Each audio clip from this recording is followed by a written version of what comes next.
And nations are on the cusp of a deal after marathon UN talks in Poland to put into practice the goals of 2015 Paris Accord to stave off climate disaster.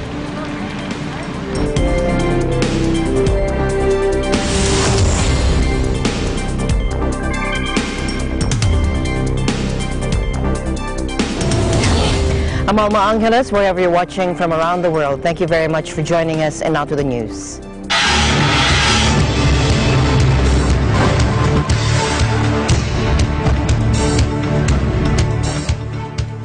Thousands of France's Yellow Vest demonstrators are expected to take to the streets again on Saturday, a month after the start of their protest movement, which has plunged President Emmanuel Macron's government into its biggest crisis yet. Macron's centrist government is hoping that concessions announced on Monday, a terror attack in Strasbourg on Tuesday, and freezing weather this weekend will deter demonstrators from making or taking to the streets again. The Yellow Vest protest began on November 17 in opposition to hikes in fuel taxes, but have since snowballed into broad resistance to Macron's pro-business agenda and his style of governing. The 40-year-old head of state, who had already canceled planned fuel tax hikes, offered a rise in the minimum wage tax relief for pensioners and tax-free overtime work for workers in 2019. Je pense qu'aujourd'hui, notre pays a besoin de calme, il a besoin d'ordre, il a besoin de retrouver un fonctionnement normal. Not led by any union or political party, the Yellow Vest protests have unleashed the worst civil disorder Paris has seen for decades. 4 people have been killed, many hundreds injured, and billions of euros of damage inflicted on the country's urban centers. Macron this week gave in to some of the protesters' demands for measures to help the poor and struggling middle classes, including scrapping a planned increase in fuel taxes. A popular demand is a reversal of his decision to slash taxes on France's wealthiest in a bid to boost investment and create jobs, something he has so far ruled out. The policy, along with hikes on pensioners' taxes, cuts in housing allowances, and a string of comments deemed insensitive to ordinary workers, has led to critics to label Macron a president of the rich. Protests at dozens of schools over university reforms and a call by farmers for demonstrations next week have added to a sense of general revolt in France.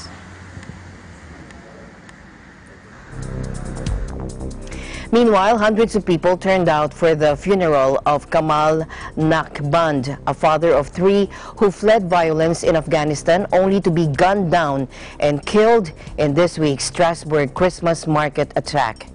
Nakband, 45, had fled strife in Afghanistan to build a new life in France, but became one of 4 people killed when a jihadist gunman attacked the market in the northeastern French city on Tuesday. He was going to see the Christmas market, and in front of his children, he took a bullet, according to his cousin. Described by relatives as friendly and something of a joker, Nakband survived a day in hospital in a coma before succumbing to his wounds. He was the joint manager of a garage near the Strasbourg mosque, where he would go to pray and where his funeral was held on Friday. At around 2000 on Tuesday, a solo gunman opened fire on a street near Strasbourg's famous Strasbourg market, or famous Christmas market. 2 people died in the attack. Another was declared brain dead, Paris prosecutor Remy Hyde said. At least 12 people were wounded, 6 seriously. The gunman is on France's Fitch S watch list of individuals thought to pose a security risk to the country.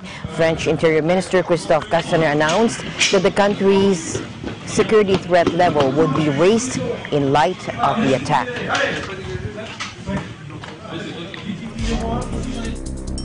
Meanwhile, Strasbourg reopened its popular Christmas market, with officials praising the massive public help and quick police reaction that led to the death of suspected shooter Sheriff Shekat late on Thursday, ending a 48-hour manhunt.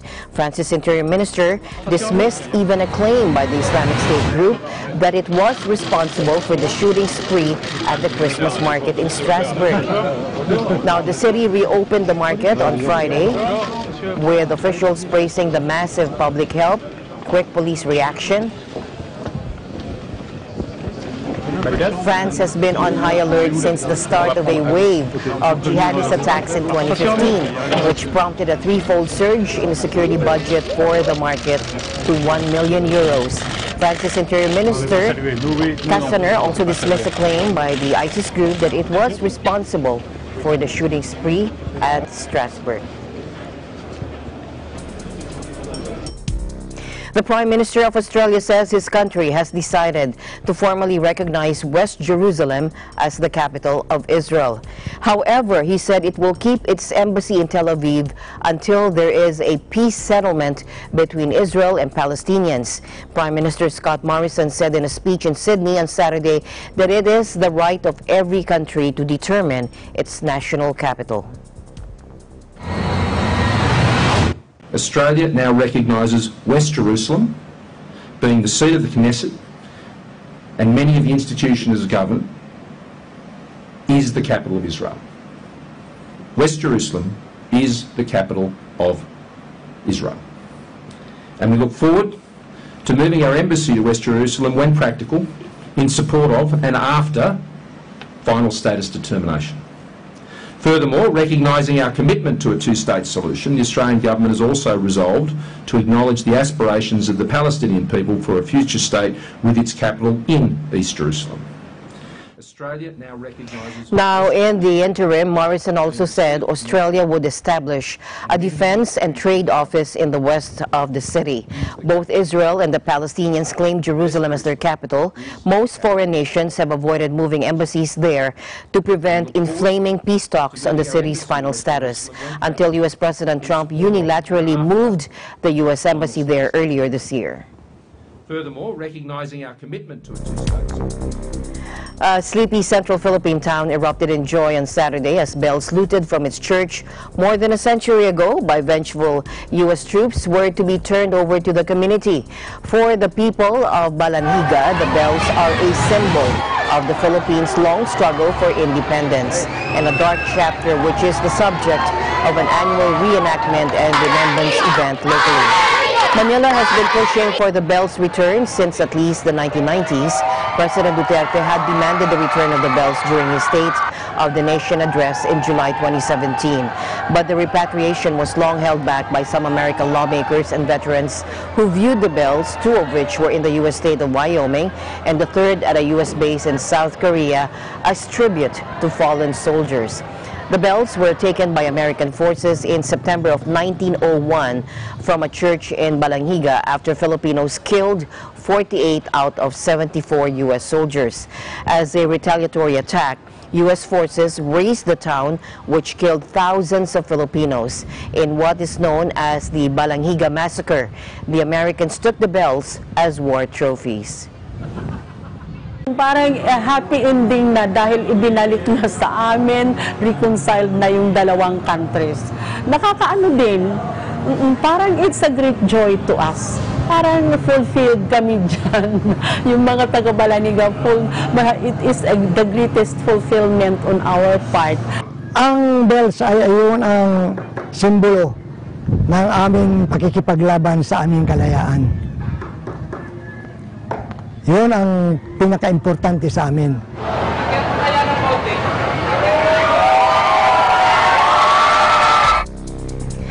Officials said police raided a suspected drug den in Naga City in Camarines Norte, where they arrested 4 suspects, including the son of former Bureau of Customs Commissioner turned Bureau of Corrections head Nicanor Faldon. Arrested during the raid on house number C4 in San Miguel Street, Barangay Mabolo, Naga City, were businessman Russell Bermudo, alias Bubbles, 47, Faldon's 32-year-old son Nicanor Faldon Jr., Alan Valdez, 44, a resident of Sampaloc, Manila, and Manuel Nebres, 39, also Barangay Mabolo. A police regional office report said that the 4 were arrested by combined agents of the Naga City Drug Enforcement Unit, the Philippine Drug Enforcement Agency, or PIDEA, the Regional Police DEU, and the Army's 9th Infantry Division, who raided Bermudo's house at 5 in the morning. And they confiscated 7 pieces of heat-sealed, transparent plastic sachets containing suspected shabu. Now, Faldon's lawyer Jose Nino Jr. quoted the elder Faldon as saying, quote, "I am totally clueless on this incident as neither my son nor the police authorities have contacted me." The elder Faldon also vowed to resign if his son was proven to have links to illegal drugs. But according to Faldon, he believed the real suspect was actually the father of his son's girlfriend. In a statement, Department of Justice Undersecretary Mark Perete said the elder Faldon has offered to go on leave while the matter is under investigation. Also nabbed from the house in Barangay Mabolo were the younger Faldon's girlfriend, her father, and another male companion. Meanwhile, the PNP said the son of Bureau of Corrections Chief Director General Nicanor Faldon tested negative for drugs, but the 3 other men who were arrested with him in a suspected drug den failed the drug test. Nicanor Faldon Jr.'s urine sample tested negative both for the presence of methamphetamine or shabu and tetrahydrocannabinol or cannabis metabolites, which are both considered as dangerous drugs, according to an initial laboratory report from the Camarines Sur Provincial Crime Lab Office. The laboratory results also showed that the urine samples of Russell Lanuzo, 47, Alan Valdez, 44, and Manuel Niebres, 39, tested positive for the presence of meth, but negative for tetrahydrocannabinol metabolites rather. However, the 32-year-old Faldon Jr. is not yet off the hook. As Senior Superintendent Felix Servita Jr., Chief of Naga City Police, said he's still facing charges for violation of Section 7, visiting a drug den of Republic Act 9165 or the Comprehensive Dangerous Drugs Act of 2002. In other news, Secretary of State Mike Pompeo called China's seizure of 2 Canadian citizens unlawful. Take a look. The comments from President Trump's top diplomat come on the heels of similar remarks Friday from Prime Minister Justin Trudeau about the Chinese capture this week of Michael Kovrig and Michael Spavor. The men, a Canadian diplomat on leave from his post in Hong Kong and an entrepreneur running cultural exchanges with North Korea, respectively, are being held by Beijing on national security grounds. The unlawful detention of 2 Canadian citizens is unacceptable. They ought to be returned. The United States has stood for that, whether they're our citizens or citizens of other countries. We ask all nations of the world to treat other citizens properly, and the detention of these 2 Canadian citizens in China ought to end. Granted bail today. Tensions between Trudeau's government and China have been rising since the December 1 detention of Huawei Chief Financial Officer Meng Wanzhou on U.S. extradition request. She's accused of fraud related to Iran sanctions and was released on bail on Tuesday. She's free on bail in Vancouver pending extradition proceedings, a process that could take years to play out. The Chinese government, meanwhile, is calling on the U.S. and Canada to stop their investigation. Canadian Foreign Minister Chrystia Freeland said that she and U.S. Secretary of State Mike Pompeo have had discussions since Meng's arrest. We discussed China and the case of Huawei CFO Meng Wanzhou, building on a conversation that Secretary Pompeo and I began soon after her arrest. We all agree that the most important thing we can do is to uphold the rule of law, ensure that Ms. Meng's right to due process is respected, and that the current judicial process in Canada remains apolitical. We discussed China and the case of Huawei CFO. In other news, the head of the EU Commission, Jean-Claude Juncker, says he wants to bring down the temperature over the Brexit negotiations and debate, blaming a misunderstanding for his heated conversation with British Prime Minister Theresa May. Take a look. As the leaders gathered in their conference room, the British Prime Minister was filmed by the EU's in-house TV crew confronting Juncker after he called the UK's position on Brexit nebulous. Instead of the anodyne pleasantries the leaders normally exchange in front of the cameras, a visibly angry May confronted Juncker to demand he explain his comments. What did you call me? You called me nebulous? Yes, you did, May said, according to the lip readers hired by Britain's Channel 5 News. As Juncker puts his hand on May's arm to placate her, Dutch Prime Minister Mark Rutte is seen striding across the room to restore the peace. British media swiftly characterized the incident as a handbagging, recalling former Prime Minister Margaret Thatcher's strong-arm tactics to win an EU budget rebate more than 30 years ago. At a midnight news conference on Thursday after EU leaders rebuffed May's plea for help to sell her Brexit plan to skeptical lawmakers at home, Juncker demanded more clarity from London, saying in French, quote, "We are in a debate that is sometimes nebulous and imprecise." Now, Juncker later reiterated that he had not been referring to May personally and said he had not realized the word nebulous even existed in English. He also lashed out at some EU leaders for spreading fake news. Take a look. She thought that I did criticize her by saying yesterday night that the British position was nebulous. I didn't, by the way, know that this word does exist in English, parce que nébuleux, I didn't know that this is translated in nebulous, but I did not refer to her, but to the overall state of the debate in Britain. We have to bring down the temperature. And these attacks coming from Westminster against Europe, against the European Commission, will not be responded in the same way by the European Commission and by the European Union. I made it very clear to the European Council that some of the prime ministers sitting around there, they are at the origin of fake news. When Mr. Orban, for example, is saying that I'm responsible and guilty for the Brexit, fake news. When he is saying that migrants are responsible for the Brexit, fake news. So let's not put all the responsibility on others. Let's check in our round who is the news faker. By saying yesterday night that the British... All right, before we go on a break, a federal judge in Texas ruled late Friday that the U.S. health care law known as Obamacare is unconstitutional, a ruling that opposition Democrats vowed to appeal. U.S. District Judge Reed O'Connor's 55-page ruling came in a lawsuit filed by several Republican state attorneys general opposed to the federal government health plan known officially as the Affordable Care Act. Conservative Republicans have long opposed the plan signed into law by President Barack Obama back in 2010. President Trump said the ruling was great news for America. The law's provisions will, however, remain in place until an appeal is heard at the U.S. Supreme Court. The White House called on Congress to replace Obamacare with an affordable health care system which protects people with pre-existing conditions. But other states have argued that eliminating Obamacare would harm millions of Americans. And pending any appeal, the landmark health care law remains in place. What's your main reason to come in and see us today? Eagle News International will be right back. Stay tuned.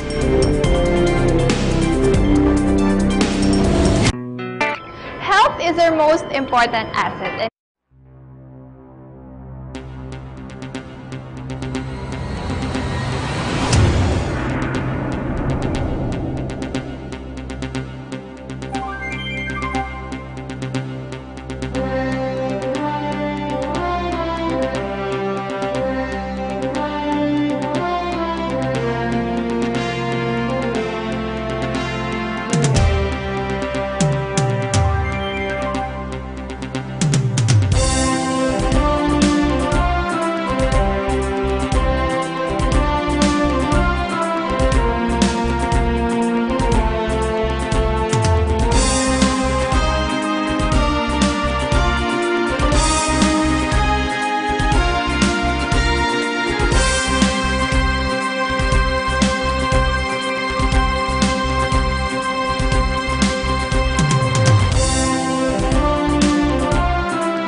Manila or Quezon City is a popular destination, but oftentimes the hustle and bustle of the city can be more stressful on your vacation.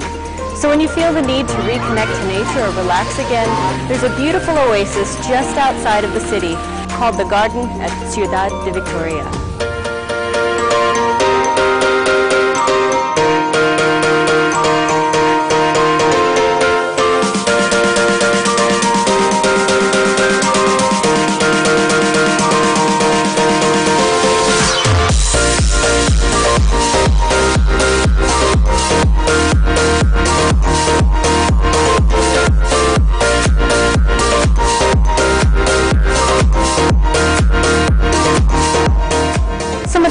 That you can see here include hydrangea, snapdragon, and stargazers. They're truly beautiful.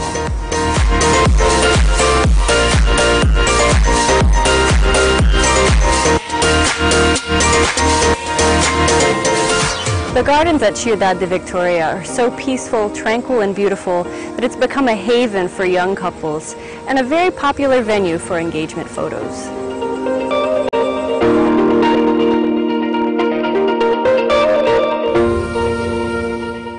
The next time you want an escape from the big city, the garden at Ciudad de Victoria is a wonderful place to visit.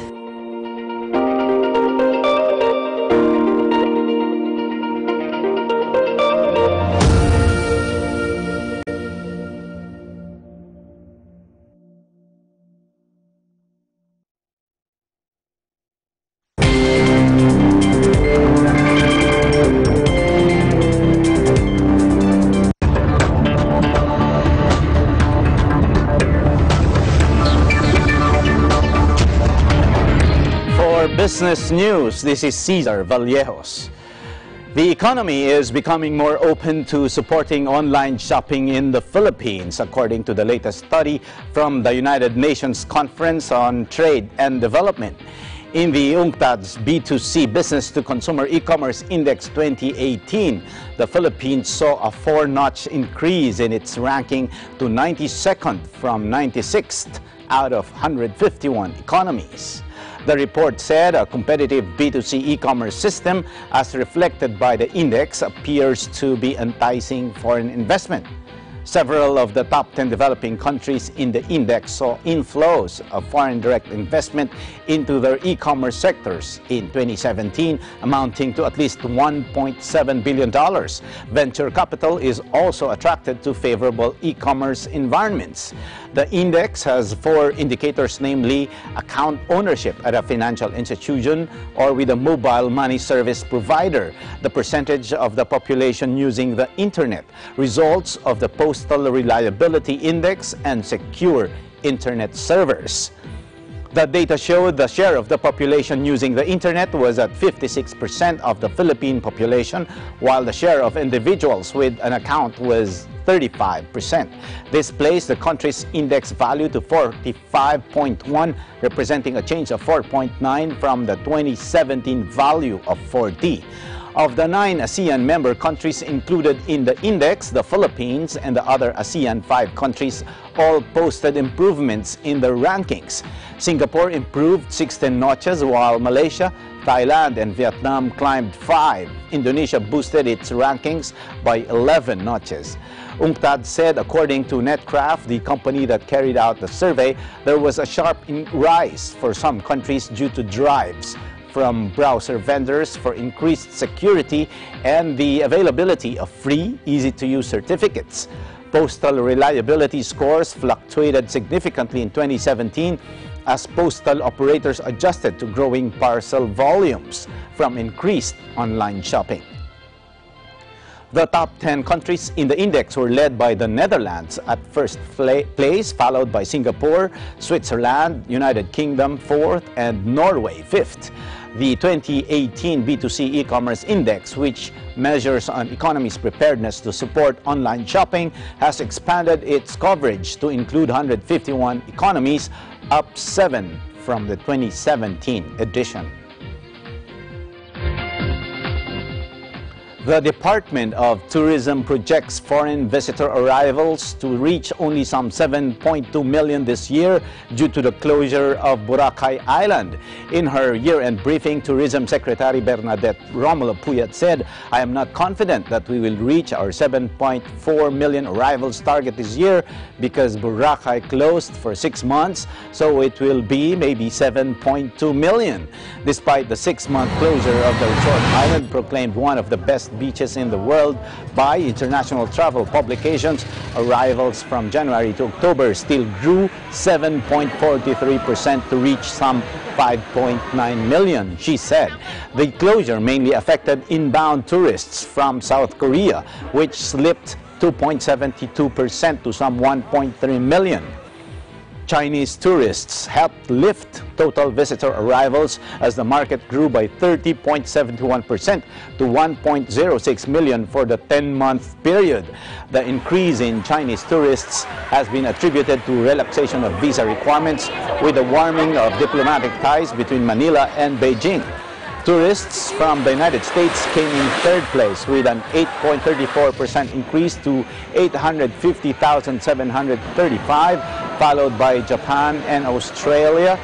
Because of the strict carrying capacity guidelines in Boracay, which limit daily tourist arrivals to 6,045, Romulo Puyat said the DOT promotes alternative destinations such as Siquijor, Camiguin Island, and Siargao, aside from Cebu, the top tourist drawer.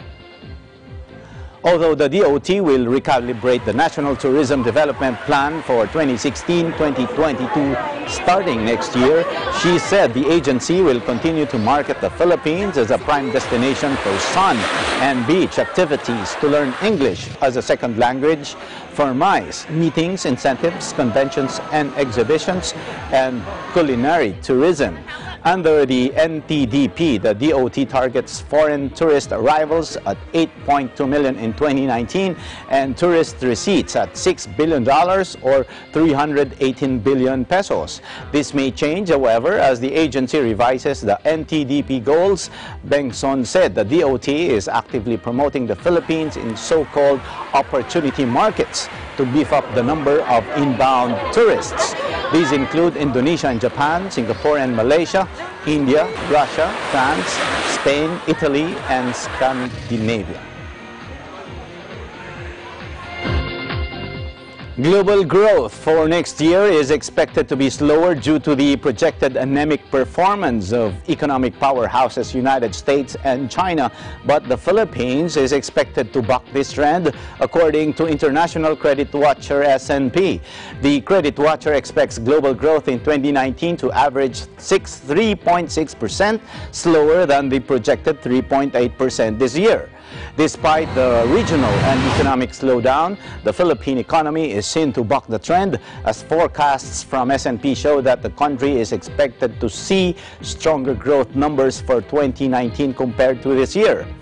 In particular, S&P said that the GDP growth of the Philippines may hit 6.4% in 2019, higher than the projected 6.2% for 2018. Forecasts from the credit watcher also indicated that the country's economic growth will continue to accelerate and may reach 6.6% in 2020 and 2021. Inflation for next year may reach 4%, which is within the target range of the Bangko Sentral ng Pilipinas. The Philippines saw rapid pass-through of oil prices and a weaker currency to inflation, adding to tax effects and weather events, which led to a one-off jump in prices of a number of items, S&P said. The credit watcher, however, warned of pressures that may persist in the local economy, especially now that its current account position is in the red. We believe the risk of further capital outflows, depreciation pressures, and rising interest rates remain for economies with current account deficits in 2019. The risks appear to have eased somewhat recently due to dovish Fed comments and lower oil prices, but our interest rate and oil price forecasts suggest that risks have not fully dissipated, S&P said. As such, we will also be watching the potential for policy space in India, Indonesia, and the Philippines to deteriorate further, especially if this coincides with renewed oil price increases, it added. The European Parliament approves an accord with Japan that has been dubbed the world's biggest trade deal. The agreement covers 30% of global GDP and 40% of the value of global trade and creates the largest scale free trade zone in the world. The European Parliament gave its approval to the trade agreement by a majority vote in Strasbourg, France on Wednesday, overriding opposition voiced by some lawmakers, and it may threaten smaller firms within the EU. The deal will abolish tariffs on more than 90% of imports from both Japan and the EU. It also seeks liberalization in a wide range of areas, including investment and services. Once this is fully implemented, some 85% of EU farm products will be eligible for tariff-free export to Japan, although in some cases this will come after a period of transition. Customs duties on beef, for example, will be progressively reduced, and rice, a source of national pride in Japan, will be excluded from the deal. Tokyo has also agreed to recognize more than 200 geographic signifiers, allowing iconic European products like Roquefort cheese, Tyrolean speck and polished vodka to protect their brand value. For their part, the Japanese will win free access to the European automobile market after a multi-year transition period.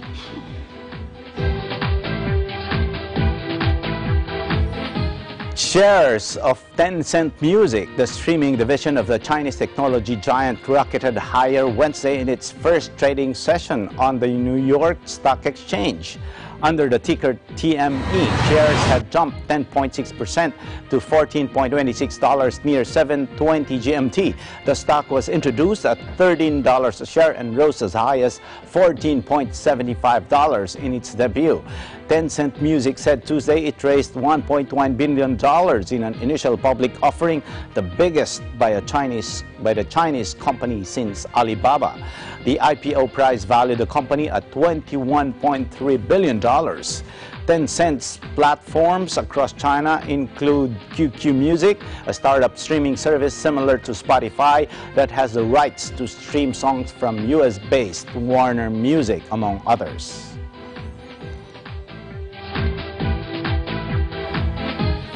That's it for business news. This is Cesar Vallejos. I'm one with 25. Eagle News International will be back. Stay with us.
sources of disagreement.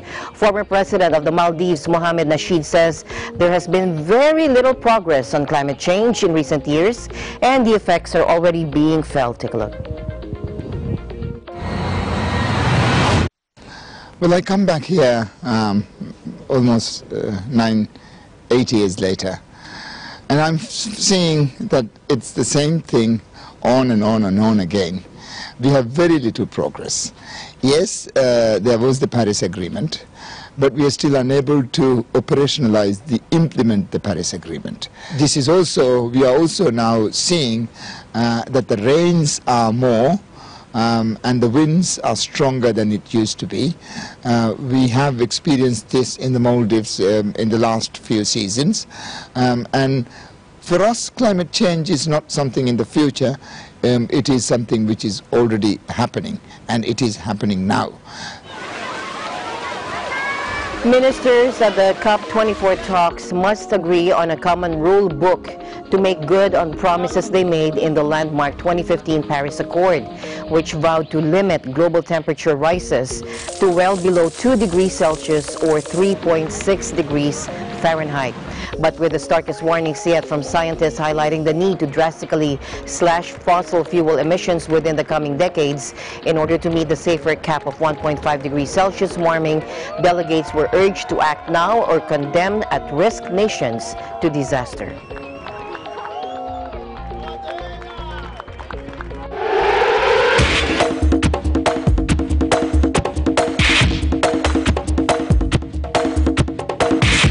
Let's head on over to Japan, where the International Olympic Committee ordered an inquiry into the Amateur Boxing Federation, which elected an alleged heroin trafficker as president. Among others, Tyranel Lu reports. The recognition and reputation of the International Boxing Association, or IBA, are now at stake after the International Olympic Committee Executive Board ordered an inquiry into the Amateur Boxing Federation during their meeting in Tokyo last Friday. The decision was finalized after several concerns on finance, governance, and ethics were raised. Just less than a month ago, IBA has elected a president alleged to be a heroin trafficker. Being a principal associate of a transnational organized criminal network by the U.S. Treasury Department, Gafur Rakimo stirred questions about his credibility as the president of the boxing body. However, Rakimo denied any connection to organized crime networks and the international drug trade. Another area of concern includes IBA being unable to open bank accounts in Switzerland, where its headquarters are based. During such period, IBA is prohibited from communicating with the 2020 Tokyo Olympic organizers.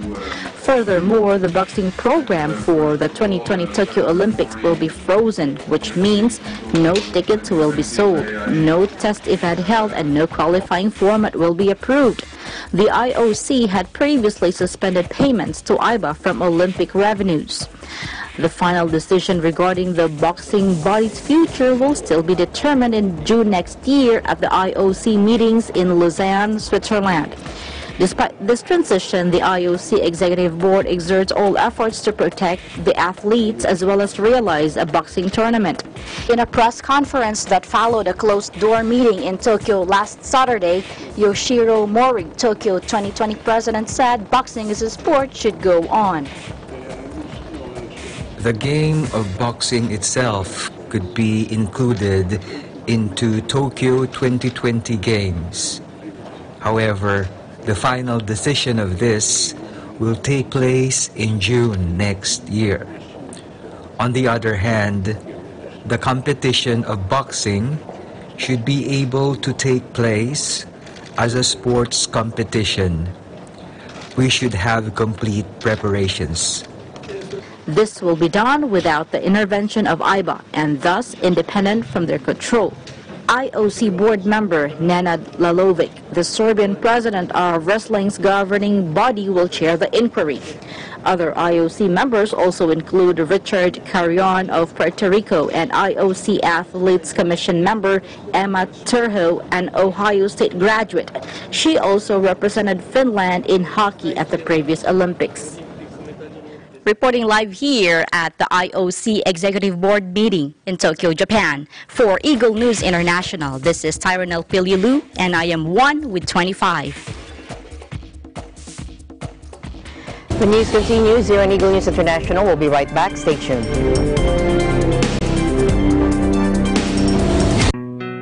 Health is our most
critically acclaimed film Guerrero draws praise from the audience during the Las Vegas, Nevada premiere. Lani Valtecantos is at the scene. We're here at the U.S. premiere of the film Guerrero. It's an anticipated event by moviegoers, as we're told that this is a sold-out event. Guerrero premieres for the first time in the U.S. here at Regal Cinema in Las Vegas. Movie enthusiasts arrive early with all smiles and anticipation to watch this private showing. Guerrero is the first full-length movie released by EBC Films, the film production arm of Eagle Broadcasting Corporation based in the Philippines. The cast consisted of new and upcoming artists as it received several nominations, including Indie Movie of the Year. It did hail as the winner of 2018 Philippine Movie Press Club Star Awards Movie Child Performer of the Year for the comical and dramatic performance by Julius Cesar Sabinorio, as well as the winner of Best Editing of a Foreign Language Film from the Madrid International Film Fest earlier this year. Although the movie was in the Tagalog language with English subtitles, the natural and captivating performances engaged the audience for an entertaining experience. It's a really beautiful movie. It's well written and directed by Carlo Ortega Cuevas, and I'm really proud that we are having our very own, Philippine movies are here in Las Vegas. The story, written and directed by award-winning director Carlo Ortega Cuevas, portrayed the challenges of main character Ramon Guerrero, not only about the ups and downs of being a boxer, but also different struggles in life in general. I think the life lesson would be, don't be discouraged. Keep pursuing your dreams, no matter how exotic or impossible it may seem at that time. And of course, have faith in yourself, especially in God, and just keep going. Yeah, take chances. Learned a lot of lesson. We're so proud and so happy that we came to see the movie. It was fun. It was fun. My daughter was so emotional. Did you enjoy that? Yes. Yes. as a boxer myself, as you fight, anything could happen. You know what I mean? But anyway, the movie was great. Go see Guerrero. It's coming out now near you.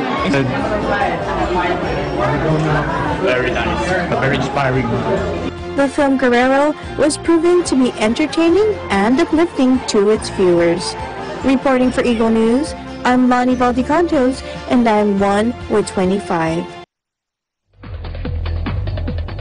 And in another Guerrero premiere, this time in Saskatchewan, Canada, viewers in Saskatoon said Guerrero is funny, inspiring, and a must-see. Justin Kuzi is on the ground. For moviegoers, here is another fun-filled movie to watch. We are here right now at Rainbow Cinema to witness the film showing of Guerrero here in Saskatoon. Let's see how excited the people are.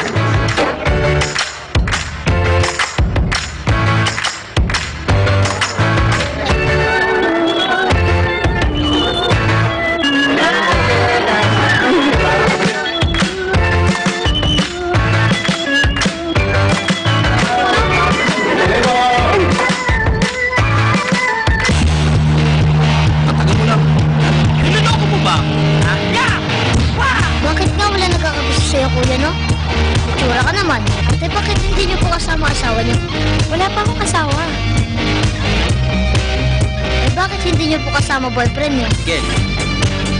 Busy siya eh. Joke lang, wala pa akong boyfriend. You know, I really enjoyed it. This movie was very inspirational. It has something for everyone, so you can definitely invite your friends and family, and we'll definitely have a good time. Ang mga bida sa umpisa, talo muna. Parang si Kuya? Pero hindi. Kasi hanggang sa matapos, talo siya. Kahit anong mangyari, si Kuya pa din ang bida. Ganun daw talaga. Ang mga bida, palaging talo sa umpisa.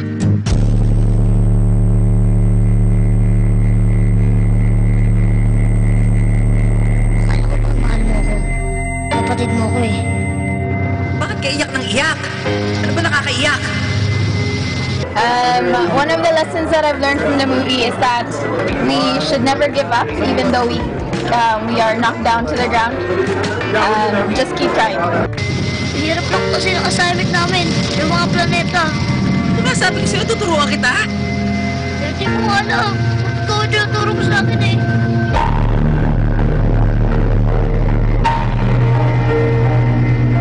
But the whole overall production, I guess what I would say to the producers is that it was really high quality. What really got to me was the background music. It really fit with the whole message of the movie, and it really touched the heartstrings of the people.